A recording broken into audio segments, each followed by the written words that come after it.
Mixed method research is somewhat like similar as we already discussed in the basic research, and we follow almost somewhat like similar steps. There are some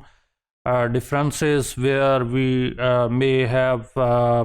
certain new tools and methods that can be used in the mixed method research, but generally the path is the same. For example, we select a topic, and the topic is generally coming from the literature review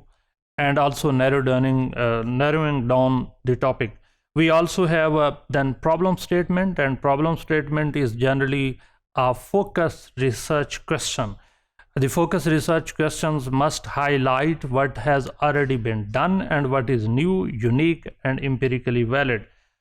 And beside that, we also follow and discuss with the peer review, peer community. This could be a supervisor, this could also be your colleague working in the somewhat like similar area,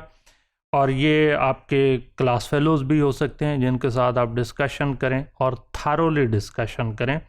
superficial discussion नहीं करेंगे, और इस तरह से आप अपने question को narrow down करते जाएंगे। और नैरो डाउन करते हुए आप जियोग्राफिकल एरिया को भी जहन में रखेंगे कि कौन सा जियोग्राफिकल एरिया। फॉर एग्जांपल, अगर स्ट्रीट क्राइम है तो क्या स्ट्रीट क्राइम पूरे मुल्क में है या पूरी दुनिया में है, फिर पूरे मुल्क में है, फिर एक सिटी तक है, या certain places with in a city. तो जितना आप नैरो डाउन होंगे क्वालिटेटिव रिसर्च में, उतना ही ज़्यादा इम्पोर्टेंट होता है। But at the same time in quantitative research we have also to do narrowing down the topic, and in mixed method research जब हम दोनों डिज़ाइन को कंबाइन कर रहे हैं, हमने इसकी किसी हद तक डिटेल्स डिस्कस की, जहाँ पे हमारे पास कुछ बेसिक डिज़ाइन है with in the qualitative research और कुछ एडवांस डिज़ाइंस हैं, उनको सामने रखते हुए आपने टॉपिक को नैरो डाउन करना। फिर उसके बाद figure out methods, deficiencies in the literature. बाज़ औक़ात हमारे जो रिसर्चर्स हैं, ख़ास तौर पे अर्ली कैरियर रिसर्चर्स, वो क्वांटिटेटिव और क्वालिटेटिव रिसर्च दोनों को मिक्स करते हुए एज ए फैशन के तौर पे लेते हैं, जो कि ऐसा नहीं होना चाहिए। बल्कि हमें जो लिटरेचर के अंदर डेफिशिएंसीज नज़र आ रही होती है, मिसाल के तौर पे फ़लाँ रिसर्चर ने ये रिसर्च कंडक्ट की और उस रिसर्च के अंदर उसने ये मेथड यूज़ किए, लेकिन मेरे ख्याल में, यानी रिसर्चर के ख्याल में, इसके अंदर सर्टेन डेफिशिएंसीज हैं, नंबर 1, नंबर 2, नंबर 3। क्योंकि ज़रूरी नहीं है कि हमारा जो कल्चरल कॉन्टेक्स्ट है वो, ख़ास तौर पे अगर हम नेशनल या ट्रांसनेशनल रिसर्च को डिस्कस कर रहे होते हैं लिटरेचर रिव्यू में, तो हमारा डिज़ाइन उनके मुताबिक फ़िट इन शायद ना हो, क्योंकि हमारी सोसाइटी की नेचर डिफरेंट है, हमारा कल्चरल कॉन्टेक्स्ट डिफरेंट है, और इसको सामने रखते हुए हमारे interaction patterns, interaction processes different हैं, या हो सकता है कि सिमिलर हों। ग्लोबल ट्रेंड्स किसी हद तक हम फॉलो भी कर रहे होते हैं, तो क्या वो आपका जो रिसर्च क्वेश्चन है उसके अंदर फिट इन है या डिफरेंट है। तो जितना आप लिटरेचर रिव्यू इफ़ेक्टिव करेंगे, टू दी पॉइंट करेंगे, और इम्पोर्टेंटली कि वो आपके कल्चरल कॉन्टेक्स्ट और कल्चरल सेंसिटिविटी को एड्रेस करते हुए अडॉप्ट किया गया है, तो उतना ही ज़्यादा आपकी रिसर्च की वैलिडिटी और रिलायबिलिटी बढ़ जाएगी। मिसाल के तौर पे हमारा कल्चरल कॉन्टेक्स्ट शायद अर्बन स्पेसेस में डिफरेंट है as compared to rural spaces. For example, आप एज ए अगर मेल रिसर्चर हैं तो आप रूरल एरियाज़ में फ़ीमेल के साथ इंट्रोड्यूस नहीं कर सकते, आपको डिफ़िकल्टी होगी, क्योंकि हमारा कल्चरल कॉन्टेक्स्ट इजाज़त नहीं देता। इवन ये अर्बन एरियाज़ में भी प्रॉब्लम है, लेकिन जब हम स्टडीज़ वेस्ट की कोट कर रहे होते हैं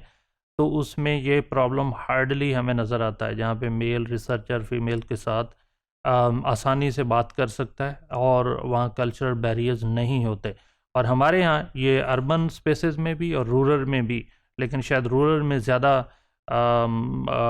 सेंसिटिविटी होती है एज़ कम्पेयर टू अर्बन, लेकिन हम अर्बन को भी एक्सक्लूड नहीं कर सकते, जहाँ फीमेल शायद लिमिटेड स्पेस के साथ बात कर सकती है या लिमिटेड वे में बात कर सकती है। तो हमारी मेथडोलॉजीज़ में अगर ये कंपोनेंट स्ट्रॉन्ग होगा, तो जितना ये स्ट्रांग होगा। एक और इसी कॉन्टेक्स्ट में बात करूँगा, मिसाल के तौर पे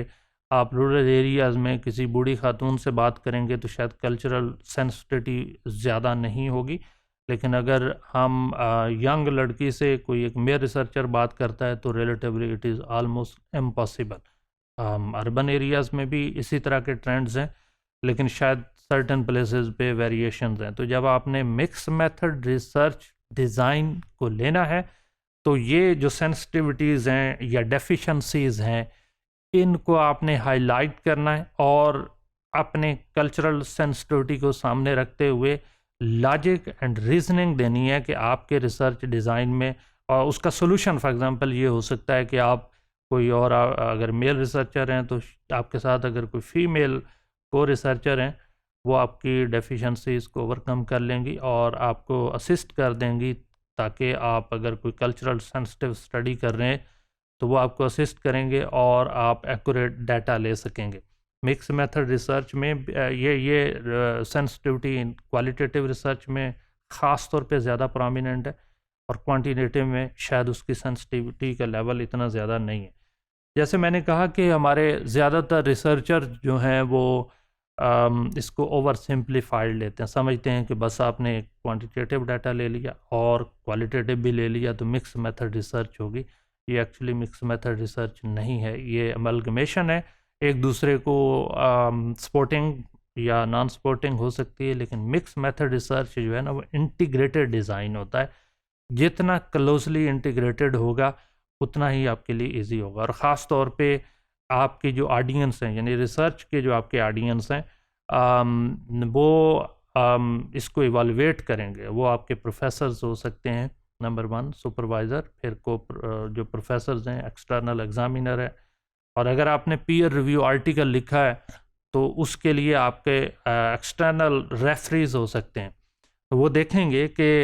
यानी आपके ऑडियंस जो आपकी रिसर्च को पढ़ रहे हैं या सुन रहे हैं, वो इस चीज़ को इवालुएट करेंगे कि आपका जो डिज़ाइन है वो मिक्स मेथड है, क्या वो क्लोजली केयरफुली सेलेक्ट किया गया है, जितना केयरफुली सेलेक्ट किया गया क्या उतना ही केयरफुली डाटा एनालिसिस किया गया है, और डाटा एनालिसिस का कोई सीक्वेंस क्वांटिटेटिव और क्वालिटेटिव के रिसर्च डिज़ाइन के साथ कोहेरेंस है, क्या एक दूसरे के साथ वो फिट इन है। और इम्पोर्टेंटली कि जितना भी आप डाटा कलेक्शन और उसका एनालिसिस कर रहे हैं, वो जैसे केयरफुली आपकी कलेक्शन ऑफ डाटा है उसी तरह डाटा एनालिसिस भी है, कि क्या वो डाटा एनालाइज और डाटा मर्जर एनालिसिस तो शायद आप क्वांटिटेटिव में भी सेपरेट कर लेंगे, क्वालिटेटिव में भी सेपरेट कर लेंगे, लेकिन दोनों डाटा सेट किस हद तक मर्ज हो रहे हैं, एक दूसरे के साथ फिट इन है,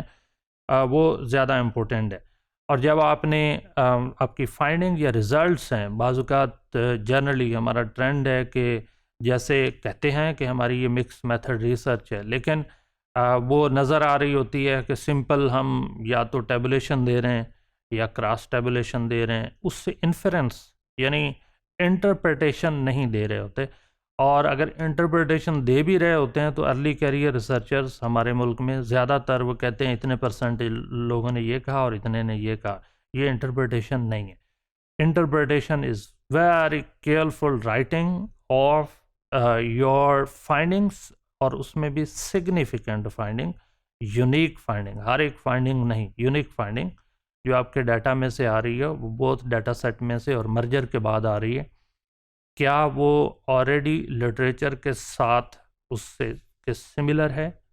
या उससे डिफरेंट है, लिटरेचर, एम्पिरिकल लिटरेचर, और क्या वो थ्योरेटिकल लिटरेचर के साथ सिमिलर है या डिफरेंट है। फिर आपकी अगर सिमिलर हैं तो इसका मतलब ये है कि जो आपने थ्योरी ऑलरेडी ली है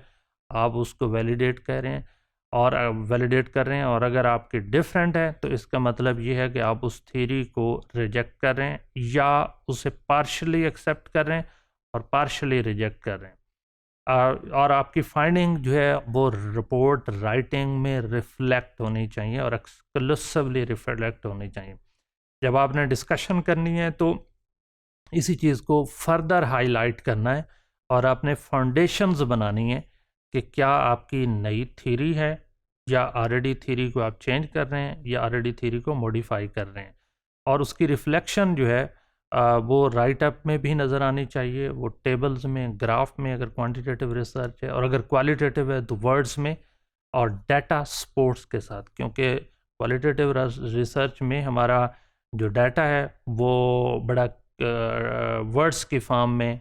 सैम्बल्स की फॉर्म में, गेस्चर्स की फॉर्म में होता है। तो आपने यहाँ परसेंटेज दी है, नीचे अगर वर्ड्स दे के उसको एक्सप्लेन करेंगे कि ये वर्ड्स हैं, ये इसकी नेचर है और ये इसका कॉन्टेक्स्ट है, ये सेंटेक्स्ट है इस पूरी रिसर्च का, उससे जो फाइंडिंग्स आ रही हैं दैट शुड बी यूनिक।